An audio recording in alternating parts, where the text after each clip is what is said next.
Maraming salamat, Wolf. At mukhang magiging malaki ang responsibilidad ng ating dalawang roamers here. We have Light and Brusco, dalawa sa mga pinakamalakas na roamers ng ating liga ngayon. And by the way, Aurora Gaming ang pipili ng kanilang side, which will be blue side para dito sa Game 1. Medyo natawa lang ako kasi ginagawa din sa malit ko yung ginagawa kay Brusco. Kanina lang nakita ko nga yun Inaalagaan yung buhok mo Pero in terms of draft, kailangan alagaan ng Onyx Philippines yung kanilang hero pool. Kasi dahil first pick ang Aurora ngayon, ang laki ng threat na makuha yung YSS, yung Lancelot. Especially nakikita natin lately, may preference din talaga itong Aurora sa pagkuha ng YSS para kay Demon Kite. Pinakita din actually kanina ni Wolf na when it comes to pairings ng jungle at ng gold lane, mas malaya yung sa Aurora. So, pwede tayo makakita ng mga knockout picks or priority picks para ma-deny yung comfort ni King Kong na Lancelot na 100% pa. Karamihan dun sa mga nalaro niya. At the same time, dito kasi magsisimula yung yung draft battle ng mga coaches. Oo, at napaka-safe nga rin ng draft dito katulad na naman nung sinabi ni Wolf at Midnight kanina. Pero bago natin puntahan ang ating drafting phase, ay puntahan muna natin ang ating random map draw. No, kaya lalabas dito sa 4 na dynamic maps. Oh wow, expanding rivers ang ating makikita. Which, correct me if I'm wrong, ay para bang makakatulong doon sa sinasabi sa ating Infinix Keys to Victory kanina na doming double. Yeah, dito matitesting yung Aurora. Perfect record pa sila dito considering na isa pa lang yung game na nalalaro nila. Pero yung Onyx Philippines, first time din nila may experience yung capability na pwedeng sumama si Kelra sa mga neutral objectives. Oh, and looking at yung pairings na nakita natin kanina during the howl, ay para bang mahilig talagang kumuha ang Onyx Philippines ng mga early game marksman na magbe-benefit sa ganitong klaseng mapa. Actually, nakita natin yan. Full display nung M6 na yung mga neutral objectives na tinitake ng Onyx Philippines. Minsan magugulat ka, first turtle, nandun yung Granger ni Kelra. Present, no? And yun yung ikakapasalamat mo kapag ganun yung mga gold laners nyo. Bukod dun sa gold laner na tataba siya, makakuha siya ng items niya, ang laking bagay kasi na lamang kayo when it comes to numbers sa mga objectives. Sa mga early objectives, malaking bagay yun para makasecure ng momentum and na-secure na yung 1-1. Wow. And with this 1-1 first pick, ano kaya magiging reply dito? Early Phobius pick nga ba? Pwede. Ginawa to ng Onyx laban sa TLPH if I'm not mistaken, yung first pick 1-1 threat. So what this allows them to do is sila yung pipili ng YSS and Lancelot. Pero honestly, baka ibalik lang din nila yung responsibility sa Aurora. So they prioritize the Kalea. Pero hindi, ang ginawa nila, okay, kunin namin yung Lancelot para hawak namin yung counter sa YSS. And when we look back at week 1 and week 2 ng MPL Philippines Season 16, ay napakababa ng win rate ng isang Yizun Shin kapag may Kalea sa kabila. Yes, kahit na kahit nasa blue side.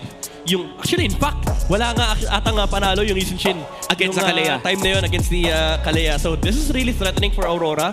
Baka mag-swerve sila dito into something like a Hayabusa para at least gumaan yung buhay ni Demon Kite. Pero ang hirap nito kasi medyo nag-commit ka na may 1-1 ka na. So ideally for Aurora, there would be like draft lines na available sa kanila. This is one of them. Kailangan mo ng utility jungler kapag may hawak kang 1-1 kasi kailangan talaga may haharap para sa kanya. And ito yung masasabi nating strong early game na pwedeng pa maging pundasyon ng Aurora, yung Fredrin plus Dalapu-Lapu. Dalawang heroes pa lang pero alam mong balanse na rin agad yung early control na pwede nating makita sa kanila. Pero nandito yung Phobius ni Kirk. Oo, napakaganda ng Phobius performance ni Kirk. The last time na nakita natin ang Onyx Philippines na gumamit ng hero na to was up against the MSC champions na Team Liquid Philippines, kung saan nakita natin na naka 4-man Dark Wave na napaka-crucial dito si Kirk sa laban na yun. Saka ito yung mga favorite lineups ng Onyx Philippines, yung lahat sila tumatalon. Kasi yan ang MO nila, yan ang SOP ng Onyx Philippines, yung sabay-sabay tayong pumasok and sabay-sabay tayong mag-outplay yan. Kasi sobrang laki ng tiwala nila sa kanilang mechanical prowess. And in fact, ito yung kabuuan ng identity ng Onyx Philippines, yung pure micro-intensive plays na pwede nilang ilabas laban sa Aurora. Pero kailangan nila isipin, medyo mataas yung punish ng Aurora dito considering na hawak nila yung Fredrin. And looking back during the historic 13-1 run ng Onyx Philippines, ito yung may mga oras na hindi na natin na-explain dahil sobrang micro na lamang. I think that was the Clint Ling lined up ng Onyx during that time. Hindi ko makakalimutan yun dahil hindi na nagme-make sense kung saan nakapag 2v4 ang K&K connection during that time. Ang official na terminology natin po dyan sa MPL Philippines ay pindutan malala. Pindutan malala talaga. yung pwede rin natin ma-expect dito sa matchup na to. Lalong-lalo na again for Onyx. Gusto talaga nilang bawian dito, and as of now, sa nakikita natin, maganda rin yung early control na pwede nating ma-expect sa kanila. As in, unang turtle pa lang, for sure, magiging balagbagan na itong dalawang teams natin. Yeah. Ranger tinanggal ng Aurora para lang maprotektahan nila yung lane sa gold lane. Pero may mga harit pa naman, may Bruno din na usually pinangsasagot sa 1-1 kasi kaya niya sa laning stage. And also pagdating mo sa mid game, parang kailangan sobrang lupit ng 1-1 kasi within 1 second or within 2 seconds kailangan matapos mo yung weakness stacks. Kasi kapag hindi, 3 bola ka lang ni Bruno. And minsan nga, 2 lang eh. Kung on a bad day, 3 kapag good day. Isa o 2 lang eh. Wasak ka na ka talaga agad. Then, gusto ko balikan yung sinabi mo kanina, no, Glez, na merong malakas na turtle fight ng Aurora Gaming dito considering na naka-Fred rin at Lapo din sila. Oo nga, Teo Ibang klase yung pwede natin ma-expect dito. And also, I love that Louis ban. Talagang parang, iniiwasan ng Aurora dito yung surprise factor para hindi sila mahirapan sa early control na gugustuhin nila. Okay, ang hero ni Super Prince dito. Wala na yung Farsa. Kung kailangan mo ng mage na pang patay kay 1-1, si Farsa yung pinaka-reliable. Unfortunately, hindi nila makakuha yan. Marami pa namang nakahilera. Valentina! Ito na, M6 to yung kinopen niya yung energy eruption. Pero dito naman kasi may obvious choice. Pwede niya kunin yung Bravest Fighter. By the way, hindi na pa gumagana yung 1-1 na Nakaw na auto-proc ng crossbow of tanks. Okay lang ba na, explain mo kung ano na yung itsura nun ngayon? Kailangan mong i-proc yung... Kailangan mo i-proc yung weakness stacks. Aray ko, pare. Kasi dati parang bug na tinanggap ng mechanics. Tapos inayos. Ang daya kasi dati yan. Nakukopyahin mo tapos ikaw pa yung unang makakapag-ulti. Ano yun free eye frame yun. Imagine mo, napakatagal mong invulnerable. Pero, ayan na ang sagot.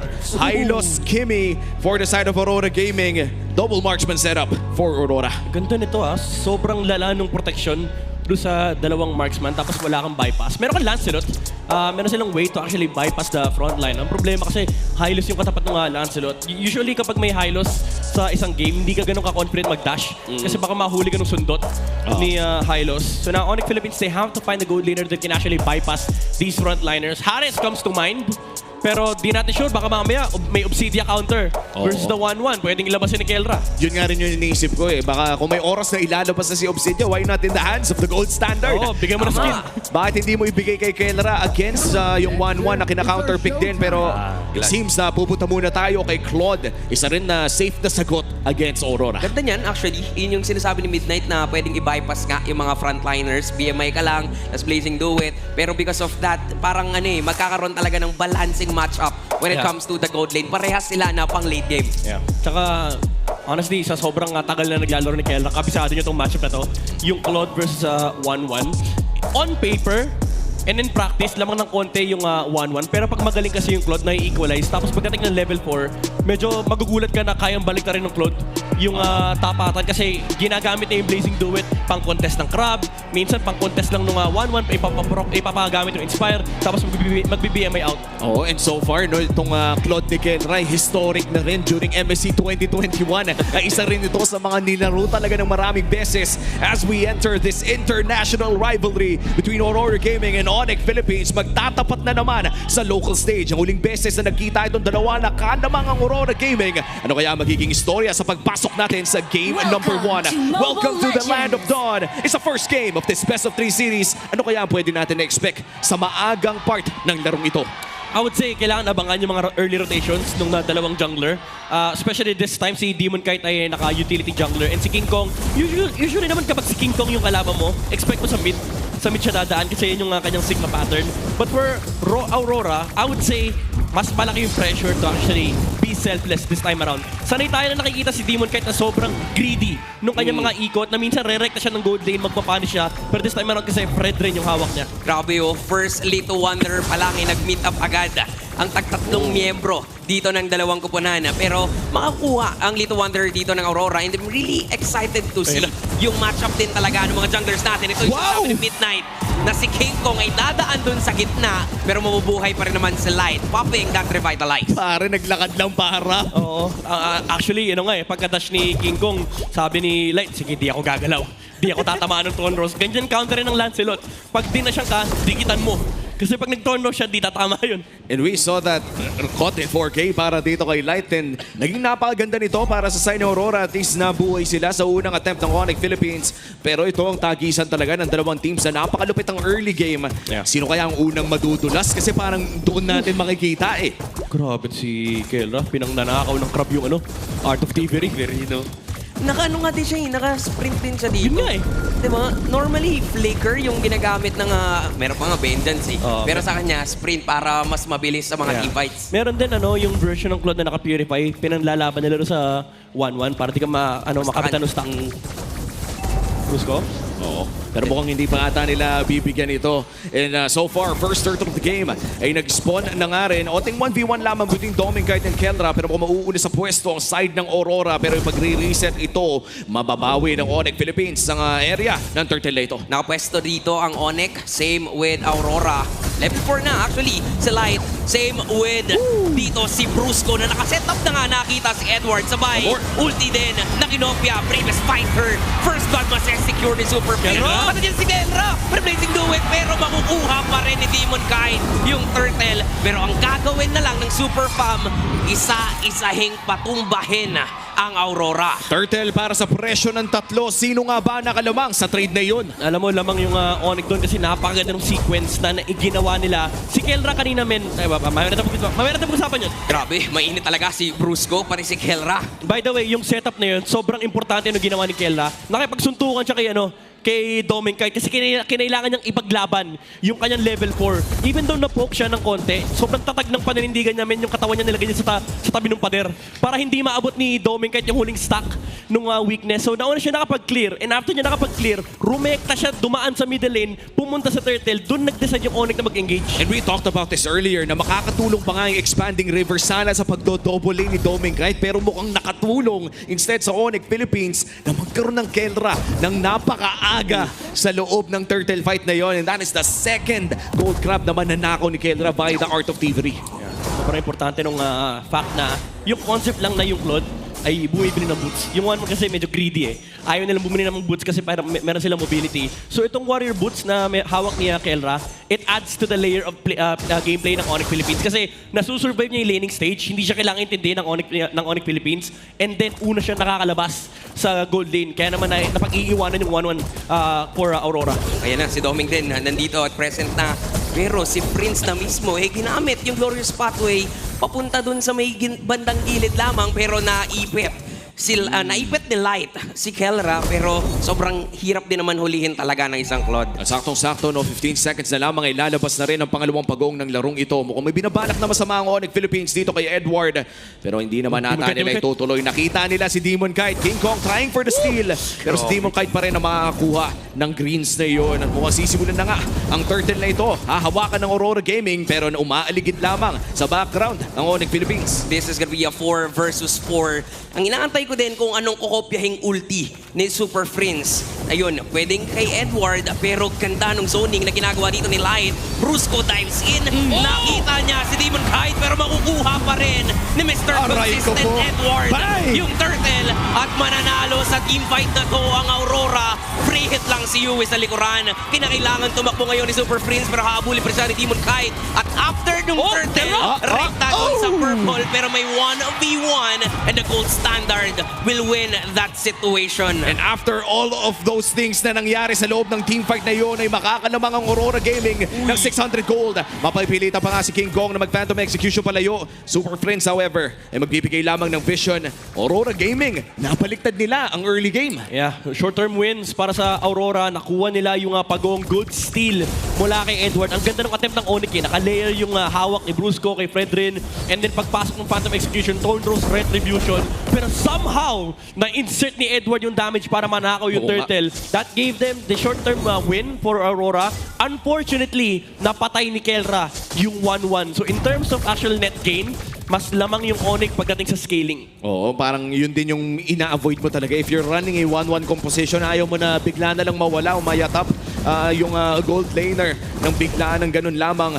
For Onyx Philippines, they are behind by 800 gold pero hindi pa naman ito yung gold na mararamdaman talaga. What a nice traction pulse mula dito kay Yue. Pero mukhang wala pa naman patutunguhan sa ngayon. Dito natin makikita no, na talagang even with the pokes, gusto nilang iparamdam that they are the one in control. Even yung presence nga ni Light as well as ni Demon Kite, dito pinapakita nila na hindi malaya ang Onyx na makakapag-farm sila kahit sa mismong jungle camps nila. Yeah, bantay sarado yung Claude. So even though nakakapag-double lane si Kelra, hindi ganun ka-efficient kasi kada babalik siya sa lane, kailangan super long walk. Kasi kanina pa nakaharang si Light doon. Yun nga si Light, pero may BMI naman na naitanim pala si Keller dun sa damo. So nakikita natin, they're really trying to control this early game. Oo, tsaka sinusubukan na rin nilang i-push yung gold lane dito ni Kelra. King Kong, mahanap, pero mukhang mapipwersa lamang na mag-Phantom Execution at puncture palayo. Kaya naman itong paghung na ito ay hahawakan na ni Demon Kite. Nice zoning mula dito kay Light. Narito na rin si Doming Kite at Yue para tulungan ang kanilang jungler. And here comes Expanding Rivers. Lalaban kaya ang Onyx Philippines? Mukhang hindi na. That is going to be a turtle secured for the side of Aurora Gaming. At tuloy lamang tayo patungong mid-game trade para doon sa turret sa taas. Yeah, I'm actually surprised na pinadala pa nila yung 1-1 dito sa bottom lane para magpalit sila ng lane. It allowed Keller to split push. Pero okay lang again for Aurora. Nakuha nila yung pagaw na libre. Good zoning mula dito kay Edward. And the play ngayon Onyx Philippines is sobrang aga ng Blade Armor mula dito kay Demon Kite. So even though you'd want the Antikiras laban dito kay Phoebus at kay Lancelot, nag-heads up play na rin si Demon Kite. Delikado yata yung buhay ni Light. Kahit na gumamit siya ng Glorious Pathway, hahabulin pero grabe din tumakbo. Sobrang bilis nung kabayo ni Light. Napakabilis tumakbo, hindi tumagos ang damage mga G. Oo. Onyx Philippines, mga Kulang naghahanap malamang ng trade dito sa loob ng jungle ng Aurora. Yeah, kunat kasi, pares silang well, si Demon Kite meron siyang Dreadnought, may Blade Armor. Si Light, patapos na rin yung kanyang Blade Armor and meron din siyang Dreadnought dito. So, in terms of physical damage mitigation, kompleto yung kailangan dito ng Aurora. And honestly, at this point, baka nga sila na yung aggressor. Pwede sila maghanap ng laban dito. Ideally, they want to take the middle lane. Oh, and so far, no, yung mid lane, andyan pa rin yung dalawang tore. Mag-i-invade dito Aurora. Traction po, isa! Naku, si Brusco. At mo si Brusco ang unang mamamaalam sa laban na to. Ganda nung nakita nating initiation coming in from the Aurora. Even si Demon Kite talagang gusto niyang i-pressure. Ayaw niyang pag-farmin si King Kong. At kitang-kita naman no, yung bilis ng kamay dito ni Kelra sa ating Infinix handcam. At ramdam natin ang bawat galaw niya dito sa kanyang Infinix GT30. Yeah. Ang ganda yung movements dito ng Onyx Philippines. King Kong immediately cutting that wave in the middle lane. Even though napatay si Brusco, hindi naman nakapagtulak ng lane ng Aurora. Pero nakaplay, libre nga farm para kay Doming Kite. And so far, no, itong mga kaganapan sa ating laro, nararamdaman na natin na papunta na tayo sa part kung saan sumasakit na talaga ang Aurora Gaming at pati na rin ang Onyx sa kanilang mga gold laners. Kasi kahit pasabihin natin ang daming nangyayari, parehas nakakapag-farm yung dalawa. Tumataba yung mga gold laners, tumataba yung mga damage dealers dito ng dalawang teams natin. Ang kailangan lang pag-ingatan din ng Onyx, dalawa kasi yung marksman na meron dito, ang Aurora. And now, they're the one in control sa pwesto dito sa Lord. Pero grabe din, yung pagtatahi ni King Kong, literal na pinapaalam nila sa Aurora, hindi nyo basta-basta makukuha yan. Oh, pero medyo makunat na yung mga napupok nila. Pero napakasakit na rin ni Kendra. Kalahating buhay para kay Light. Here comes Demon Kite, trying to zone them out. Nandito na rin ang Gorge Pathway. Kaso nanakap siya nung Lord. Labanan na lang yata ng Retri ang magiging laban dito. Pero focus ang nakuha pa ni Kirk yung Lord. Pero makakalipad na si Doming Kite. Unti-unting tutumba dito ang dalawang gupunan. At maghahabol pa yata si Edward at si Doming. Pero alam ni Super Friends at Brusco, panalo sila dun sa laban. 2-for-2 trade. At paano nakuha ni Kirk yun on this Phobius? Ewan ko, di ko na alam. Sa totoo lang, yung mga explainer natin, napakalupit magnakaw. Edward! Delikado si Edward dito at nandun si Doming. Huwag mong atakihin, G, yung kaibigan ko. Hindi pwede yan, hindi pwede dahil nandito ang mga lesbo para protektahan ang kanilang mga kaibigan. At laksama na lang sa lahat ng mga sumusuporta dahil mukhang kailangan ng sumugod dito ng side ng Onyx Philippines. Makakapag-back naman ng Aurora. Nandiyan ang Lord sa taas at diretso lamang ang kanilang pagmarcha. Ganda sana ng plano ng Aurora. Nakita nila na paggamit ng BMI si Kelra and si Light ginamit niya kagad yung kanyang Glorious Pathway para abutin yung Claude kasi alam nila yun yung window na hindi lalaban yung Onyx Philippines. Pero King Kong using the Phantom Execution para pumasok. So nahati yung atensyon ng Aurora. May gustong mag-go din sa Lancelot, may gustong mag-go din sa Claude. And unfortunately, ito yung difference ng Claude versus 1-1. AOE kasi yung kay Kelra. So mas malaki talaga yung team fight contribution niya. And then King Kong, hindi rin siya nag-focus sa Lord. Nagpunta muna siya sa harap para tumulong in terms of damage. And again, for some reason, yung mga XP laner natin, nakukuha nila yung mga objective. Kaya nga si Kirkwe yung nakakuha nung mismong Lord. Literal na gusto kasi nilang ipanalo muna yung laban eh. Pero yung mga explainers, iba yung focus nila ngayon. Focus sa goal eh. No? Focus talaga sa goal. At ramdam natin yung intensity from Onyx Philippines and Aurora Gaming. Dahil sa ngayon, no, napaka-perfecto pa rin pala ng laro ni Ken Ryan Super Friends. Still deathless sa larong ito. At medyo naghihirapan na nga makahanap ang Aurora ng pwesto sa loob ng mga team fights. But in terms of gold, parang wala lang yung gold lang. lead. Wala lang yung lead. Actually, ramdam nga pa nga rin ng Onyx, kahit kakapanalo lang nila sa team fight, medyo mahirap talaga yung setup and execution. Lalo ngayon, kung tapos na yung pangatlong Blade Armor sa side ng Aurora, meron nang hawak na Blade Armor si Edward, so ang daming sasalo nung basic duet. Tapos may antik pa si Light. And things are, in terms of tanks para sa Aurora Gaming, no, mukhang napapaganda naman ang kanilang galaw dito dahil na rin sa mga item choices na yan. So far, no, hindi rin pa kasi masyadong potent yung magic damage naman ng Onyx Philippines. So tama lang na ganyan yung items na masisilip natin sa Infinix in-game equipment. So if we're gonna talk about yung gold nga na meron, for Kelra, nasa 8-6 para kay Doming 8-5. So ganun talaga kadikit kahit na nakikita natin dito na hindi nga namatay pa si Kelra. Pero ang maganda for Doming kahit nakakakuha din siya ng farm na kailangan niya. Pero dun papasok yung point na when it comes to pokings, pwedeng mas lamang si Kelra, lalong-lalo na sa micro. Yeah. Kasi may BMI technique eh. Kumbaga may technology eh. Si Kelo dito, yung Aurora, kailangan talaga umasa sa kanilang mga basic attack, yung kanilang mga positioning. Ito na naman si Super Prince. Hawak na naman yung energy eruption. Favorite na nga ata niya yan kapag naka-validate na siya. 3-4 HP para dito sa Lord. BMI na gamit na rin. Kelra, medyo delikado dito pero mukhang hindi na i-reset ito ng Aurora Gaming. Hahawakan lamang ito ni Demon Kite. Si King Kong ay nakapwesto dun sa may barangilid. Si Light na mismo ang unang sasapak dito sa laban. Nakita si Kurt. Pero dun sa likuran, may Blazing Duet na gagamitan ng gold standard.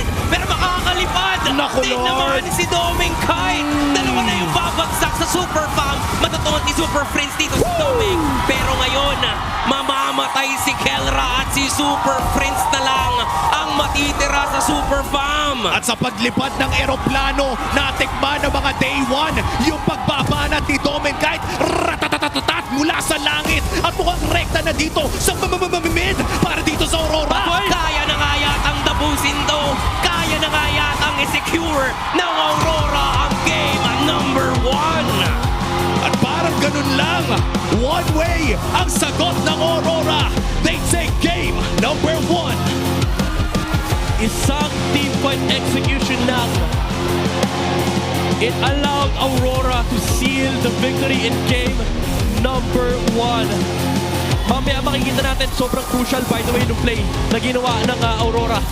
At kitang-kita natin yan sa ating Smart Superfan Reaction Cam. These are the epic reactions from our superfans here at the MPL Arena. Kitang-kita ang saya ng mga Northern Lights na sumusuporta ngayon sa Aurora. Grabe ba naman kasi talaga yung nangyari. Isang team fight lang.